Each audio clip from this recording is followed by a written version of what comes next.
पूरा भागलपुर बिहार आमापुर जलमग्न हो रहा है। गंगा माँ की कोख में समाया हुआ पूरा आमापुर। जहाँ तक नजर जाएगी वहाँ तक पानी ही पानी। लोगों को चलाना मुश्किल हो रहा है।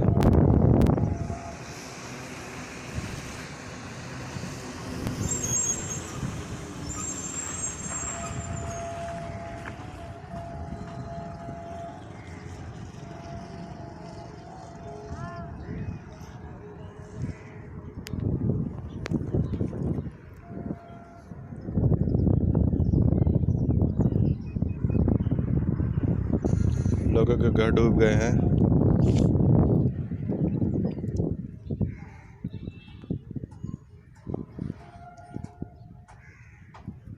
जहाँ तक नजर जा रही है वहाँ तक सिर्फ पानी है।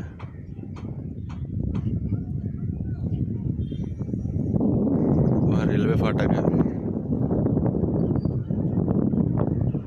यहाँ रेलवे लाइन है, रेलवे लाइन है सारी। बड़ा विचित्र नज़ारा है।